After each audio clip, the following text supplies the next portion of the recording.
Sarah Mitchell had worked her way up through the ranks of the Department of Veterans Affairs for 12 years. At 34, she was the youngest regional director in the Northeast Division, overseeing benefits for thousands of veterans across 3 states. Her corner office on the 15th floor of the Federal Building in Boston was a testament to her dedication and hard work. The walls were lined with commendations, photographs with politicians, and certificates of achievement that told the story of a woman who had never backed down from a fight.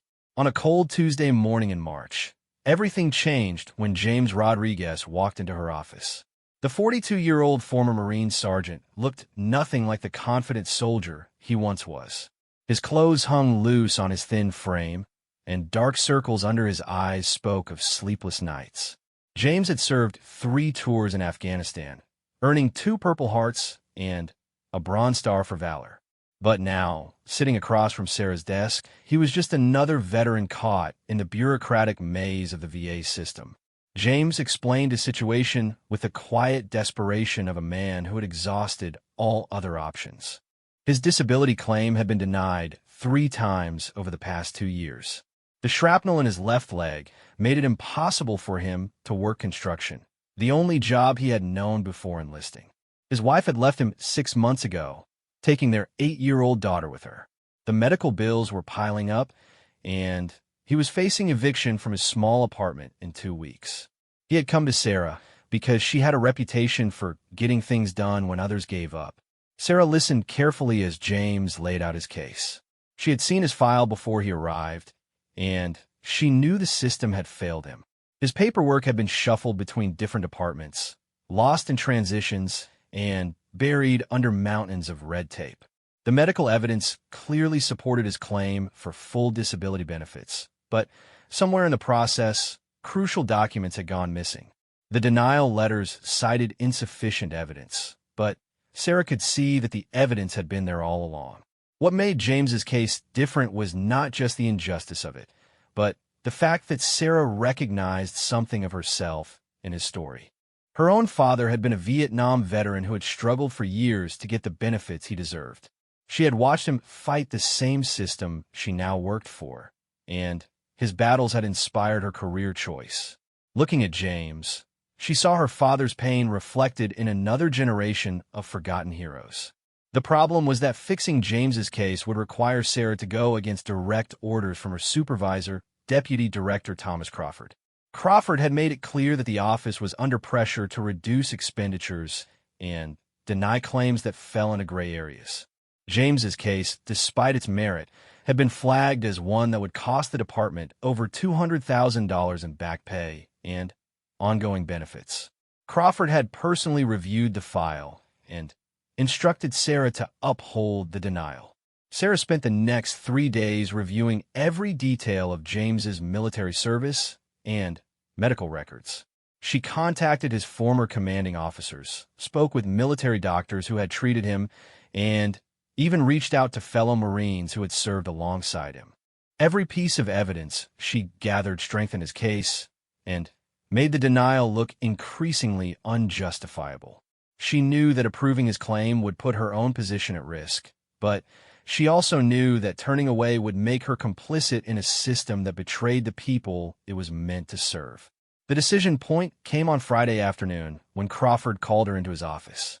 He had heard through the department grapevine that Sarah was spending time on the Rodriguez case, despite his clear instructions. Crawford was a career bureaucrat who measured success by budget numbers rather than lives changed. He reminded Sarah that her promotion to regional director had come with certain expectations and that following orders was more important than individual cases. As Crawford spoke, Sarah thought about James sitting in that chair 3 days ago, his hands shaking slightly as he tried to maintain his dignity while begging for help. She thought about her father, who had died still fighting for recognition of his service-related injuries. She realized that all her career achievements would mean nothing if she could not use her position to help the people who had sacrificed everything for their country. That evening, Sarah made her choice. She would approve James Rodriguez's disability claim, knowing full well that it would likely cost her the job she had worked so hard to achieve. She prepared the necessary paperwork gathered all the supporting evidence, and scheduled a meeting with Crawford for Monday morning. She had no idea that her decision would set in motion a chain of events that would change not just her life and James's, but the entire culture of the regional VA office. Monday morning arrived with an early spring snowfall that made the city look clean and hopeful. Sarah arrived at the office an hour before her usual time, carrying a thick folder containing James Rodriguez's complete file and her detailed recommendation for approval. She had spent the weekend preparing for what she knew would be the most important meeting of her career. Crawford was waiting for her in the conference room, his expression stern and unforgiving. Beside him sat Helen Morrison, the department's chief legal counsel, whose presence immediately signaled that this was more serious than Sarah had anticipated. Morrison was known throughout the building as Crawford's enforcer, the person who handled disciplinary actions and policy violations. Sarah presented her case methodically, laying out each piece of evidence that supported James's claim. She showed them medical records from military hospitals that clearly documented his injuries, testimonials from fellow Marines who witnessed the IED explosion that shattered his leg, and reports from civilian doctors who confirmed that his condition was directly related to his military service.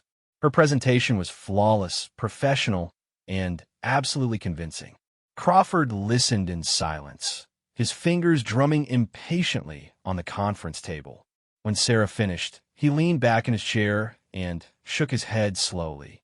He reminded her that budgetary constraints were not suggestions, but mandates from Washington. The regional office was already over budget for disability payments, and approving high-cost claims like Rodriguez's would put their federal funding at risk. He made it clear that Sarah's job was to implement policy, not to question it. Morrison spoke up for the first time, her voice cold and legalistic. She pointed out that Sarah's continued involvement in the Rodriguez case after being explicitly ordered to drop it constituted insubordination. She had prepared a formal reprimand that would go into Sarah's personnel file, along with a final warning about following the chain of command. Any further defiance would result in immediate termination. Sarah felt the weight of 12 years of career building pressing down on her shoulders. She thought about her mortgage, her student loans, and the comfortable life she had built through years of playing by the rules. But then she thought about James Rodriguez, probably sitting in his apartment at that very moment, wondering if anyone in the system actually cared about his sacrifice. She looked directly at Crawford and told him she was approving the claim anyway. The room fell silent except for the hum of fluorescent lights overhead. Morrison's pen stopped moving across her notepad, and Crawford's face flushed red with anger. Sarah explained that she had sworn an oath when she took her position to serve veterans with honor and integrity, and that oath meant more to her than her job security. Crawford stood up abruptly, his chair scraping against the floor. He told Sarah that she was making the biggest mistake of her life, and that he would not allow one rogue employee to undermine the entire department's fiscal responsibility. He gave her one final opportunity to reconsider, to file the denial paperwork, and put the Rodriguez case to rest permanently. Sarah's response was to slide the approval documents across the table. She had already signed them and prepared them for processing. She told Crawford that the paperwork would be submitted to the central office that afternoon, and that James Rodriguez would receive notification of his approved benefits within 48 hours. She stood up, collected her briefing materials, and walked toward the door. Morrison called after her, warning that this decision would end her career and that no other government agency would hire someone with insubordination on their record. Sarah paused at the door and turned back to face them. She said that some things were more important than careers, and that she would rather lose her job doing the right thing than keep it by betraying the people she was supposed to serve. The next few hours passed in a blur of whispered conversations and curious glances from her colleagues. Word traveled quickly through the office that Sarah Mitchell had defied Crawford and approved a major disability claim against direct orders. Some of her co-workers admired her courage, while others thought she had committed professional suicide.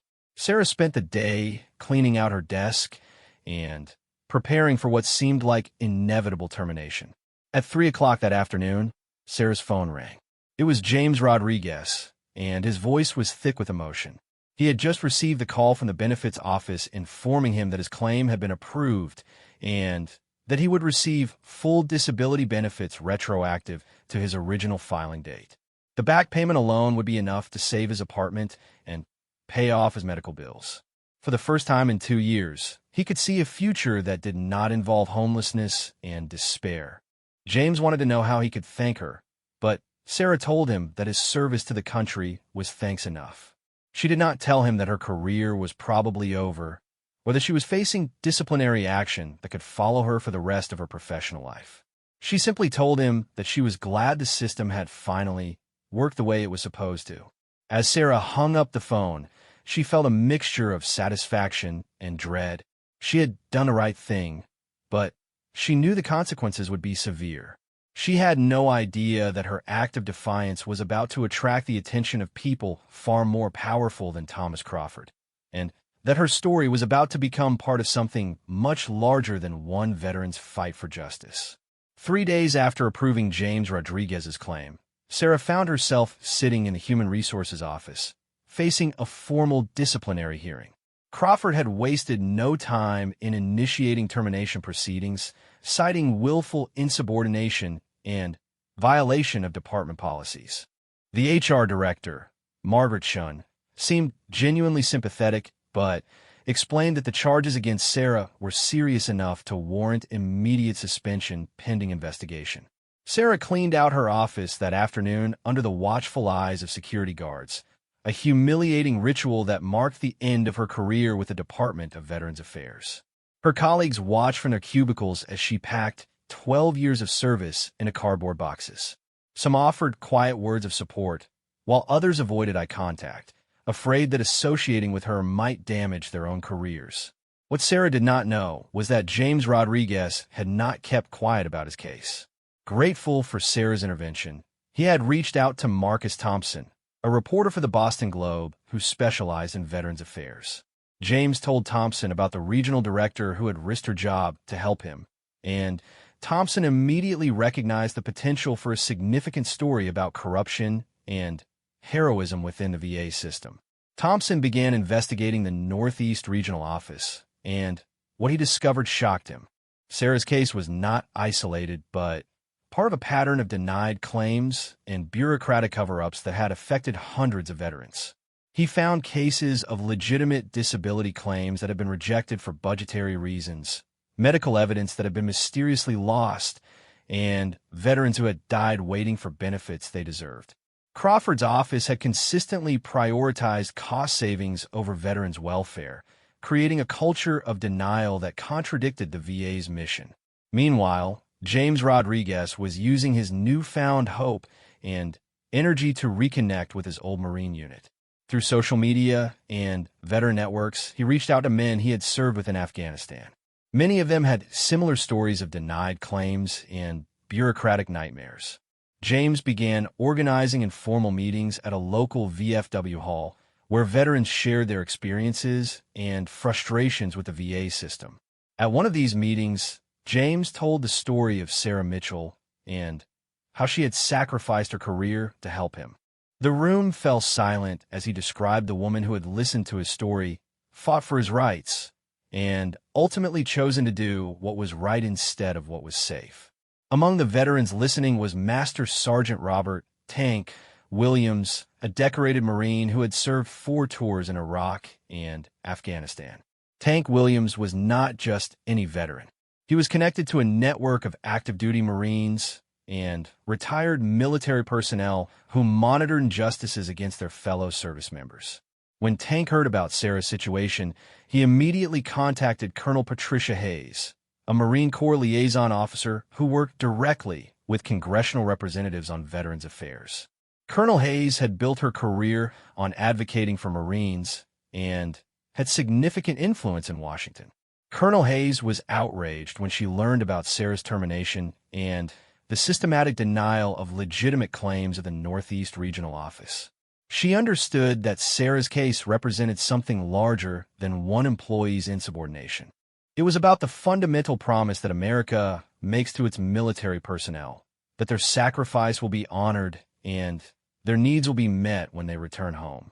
Working through official channels, Colonel Hayes contacted Representative Maria Santos, chair of the House Subcommittee on Veterans Disability Assistance. Representative Santos had been a Marine herself before entering politics and took veterans' issues personally.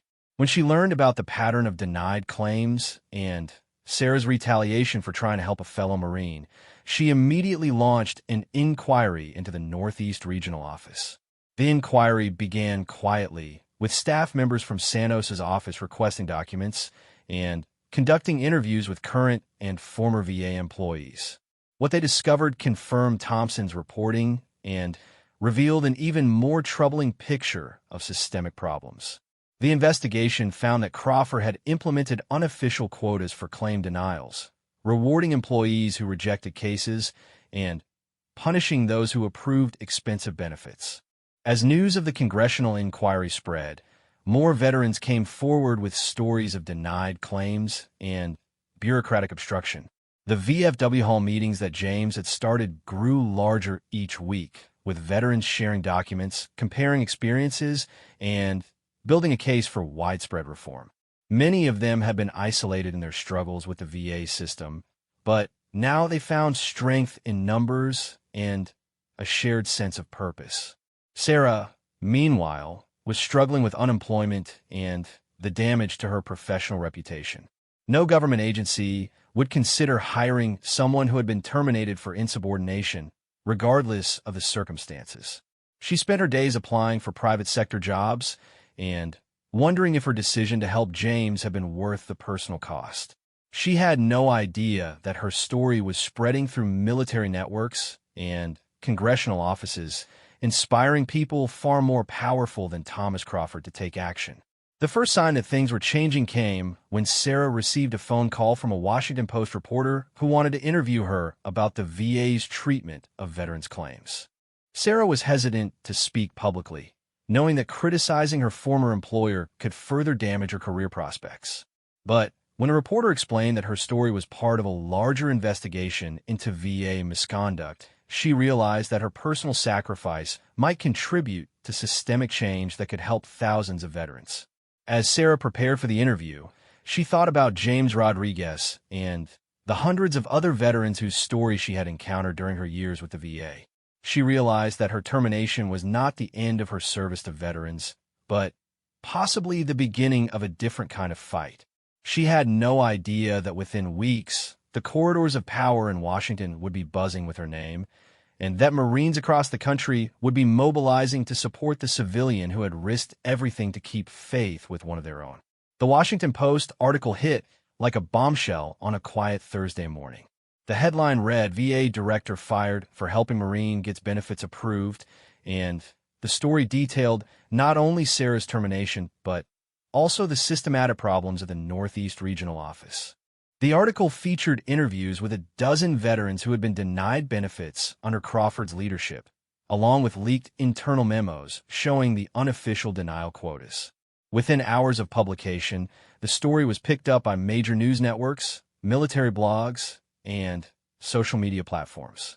Veterans organizations across the country issued statements condemning the VA's treatment of both legitimate claimants and the employee who tried to help them.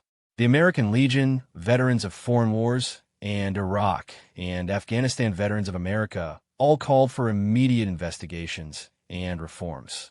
Crawford tried to control the damage by issuing a statement defending his fiscal responsibility and characterizing Sarah as a rogue employee who had violated department protocols. But his explanation fell flat when compared to the stories of suffering veterans and the heroic image of a civil servant who had sacrificed her career for principle. Public opinion was clearly on Sarah's side, and the pressure on Crawford and his superiors mounted rapidly. Representative Santos used the media attention to announce formal congressional hearings on VA misconduct, with Sarah scheduled as the lead witness. The hearings would examine not only the Northeast Regional Office, but similar problems in VA facilities across the country. Santos made it clear that heads would roll if the investigation confirmed the systematic denial of legitimate claims. As the congressional hearing approached, Sarah found herself at the center of a media storm she had never anticipated. Reporters called constantly. Veterans groups invited her to speak at rallies, and she received hundreds of letters from veterans thanking her for her courage. The attention was overwhelming for someone who had spent her career working behind the scenes, but she recognized the platform it gave her to advocate for systemic change. The most significant development came when Colonel Hayes contacted Sarah directly to inform her that the Marine Corps was taking a special interest in her case. The Marines had a saying, "No Marine left behind," and they considered Sarah an honorary Marine for her service to James Rodriguez. Colonel Hayes explained that the Corps was preparing to support Sarah's testimony and ensure that her sacrifice was not in vain. 3 days before the hearing, Sarah received an unexpected visitor at her apartment. Master Sergeant Tank Williams stood at her door in dress blues, accompanied by 2 other Marines in civilian clothes. They had driven from Quantico to personally thank her for what she had done for James Rodriguez and to discuss something important.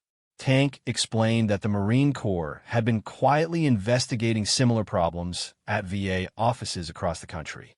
Sarah's case had provided the catalyst they needed to bring these issues to public attention, but they needed her testimony to be as powerful and detailed as possible. The Marines had prepared a comprehensive briefing on VA misconduct that would support her statements and provide context for the systemic problems. More importantly, Tank told Sarah that the Marines were organizing a show of support for the congressional hearing.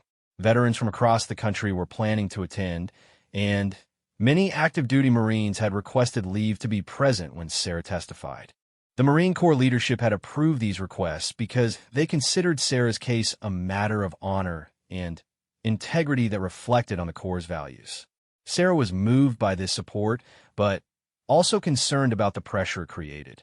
She would not just be testifying about her own experience, but representing the hopes of thousands of veterans who had been failed by the system. Tank assured her that she was not alone in this fight, and that the Marines would stand with her regardless of the political consequences. The night before the hearing, Sarah received a call from James Rodriguez, who was driving to Washington with several other veterans from the Boston area.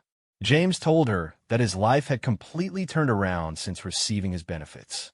He had been able to keep his apartment, pay his medical bills, and even reconnect with his daughter.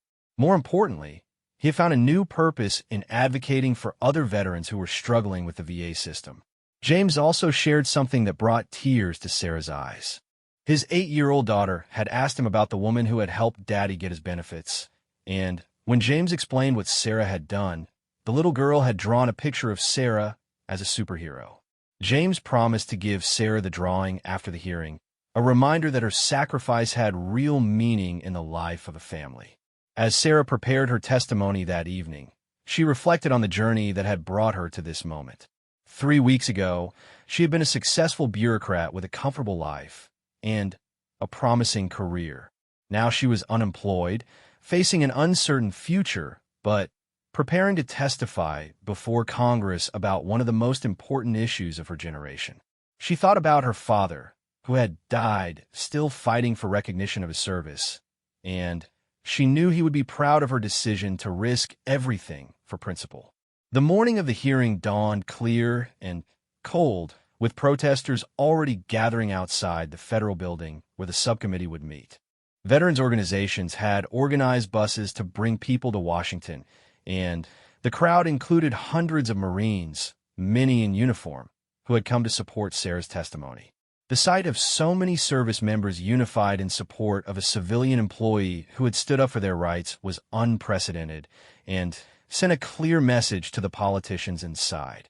Sarah arrived at the building early, accompanied by the lawyer that Colonel Hayes had helped her find. As she walked through the crowd of veterans, many reached out to shake her hand or thank her for her courage. She saw James Rodriguez near the entrance, standing with his Marine buddies and holding his daughter's superhero drawing. The little girl had come to see the woman her father called a hero, and the sight of her bright smile gave Sarah the strength she needed for what lay ahead. Inside the hearing room, Sarah could see Crawford sitting at the witness table, flanked by lawyers and looking uncomfortable under the scrutiny. Representative Santos called the hearing to order, and Sarah knew that the next few hours would determine not just her own future, but the fate of countless veterans who deserved better from the country they had served. The congressional hearing room was packed beyond capacity, with overflow crowds watching on monitors in adjacent rooms. Representative Santos opened the proceedings by reading the names of 12 veterans who had died while waiting for benefits that were later approved posthumously. The weight of those names hung heavy in the air as Sarah took her place at the witness table. Sarah's testimony was clear, factual, and devastating. She walked the subcommittee through James Rodriguez's case step by step, showing how legitimate medical evidence had been ignored, how bureaucratic procedures have been weaponized to delay decisions, and how budget considerations had trumped veterans' welfare. She presented internal documents that proved Crawford's office had implemented unofficial denial quotas, rewarding employees who rejected expensive claims regardless of their merit.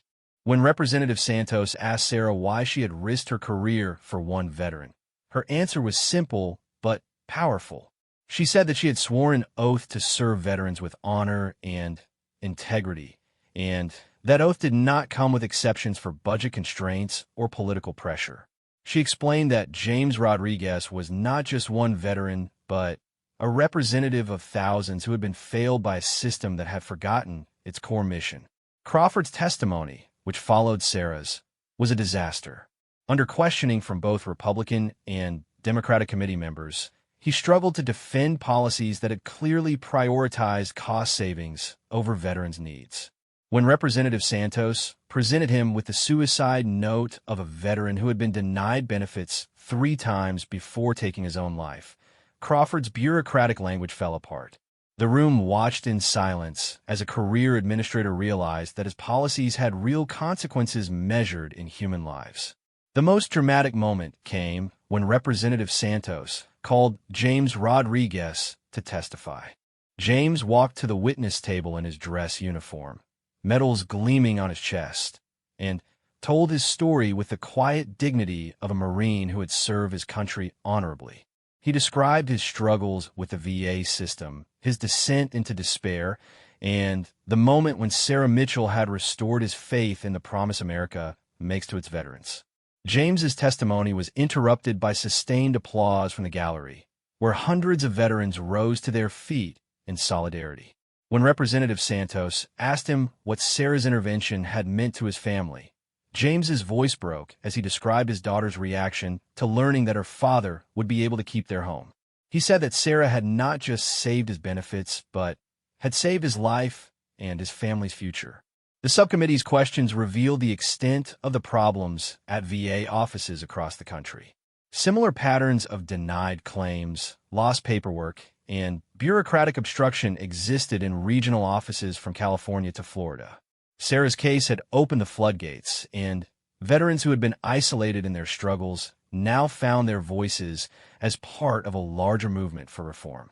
The hearing concluded with Representative Santos announcing that the subcommittee would recommend immediate reforms to VA benefit procedures, including the elimination of unofficial denial quotas and the establishment of independent oversight of regional directors. She also announced that the committee would recommend that Sarah Mitchell be offered a position with the VA's Inspector General's office, where she could help investigate and prevent future misconduct. Outside the hearing room, Sarah was surrounded by veterans who wanted to thank her personally. James Rodriguez presented her with his daughter's superhero drawing, and Sarah found herself crying as she looked at the child's innocent depiction of someone who had simply tried to do the right thing. Tank Williams and his Marine colleagues formed a protective circle around her, ensuring she could speak with veterans without being overwhelmed by the crowd. The media coverage of the hearing was extensive and uniformly positive for Sarah's cause. Editorial pages across the country praised her courage and called for the kind of systemic reforms the subcommittee had recommended. Crawford submitted his resignation the day after the hearing, and several other regional directors were reassigned or placed under investigation. More importantly, the VA began implementing immediate changes to benefit procedures. The unofficial denial quotas were formally banned, regional offices were required to justify claim rejections with detailed medical reviews, and an ombudsman system was established to help veterans navigate the bureaucratic process. James Rodriguez was appointed to the Boston area ombudsman position, giving him the opportunity to help other veterans facing the same struggles he had overcome. Sarah accepted the position with the VA Inspector General's office, where she could continue serving veterans while helping to prevent the kind of misconduct that had led to her termination. Her new role allowed her to investigate complaints, review denied claims, and ensure that the reforms promised by Congress were actually implemented at the local level. 6 months later, Sarah received a letter from James Rodriguez's daughter, written in careful third-grade handwriting. The little girl thanked Sarah for helping her daddy, and enclosed a new drawing showing Sarah in a suit instead of a superhero costume, because she had learned that real heroes looked like regular people who did extraordinary things. The letter reminded Sarah that her decision to risk everything for one veteran had not just changed James's life, but had created a ripple effect that would benefit thousands of veterans for years to come. The story of Sarah Mitchell became part of VA training programs, used as an example of the kind of integrity and courage that the department expected from its employees. Her willingness to sacrifice her career for principle had exposed systematic problems and led to reforms that honored the original promise of veterans' benefits. She had gambled her position for a veteran and won something far more valuable than job security: the knowledge that her actions had made a real difference in the lives of the people who had sacrificed everything for their country. Today, Sarah continues her work investigating VA misconduct and advocating for veterans' rights. James Rodriguez completed his college degree using his GI Bill benefits and now works full-time helping other veterans navigate the benefit system. His daughter keeps both superhero drawings in her room, proud of her father's service and the woman who helped him when he needed it most. Their story serves as a reminder that sometimes the most important battles are fought not on foreign battlefields, but in the corridors of bureaucracy, where individual courage can change entire systems and restore faith in the promises we make to those who serve.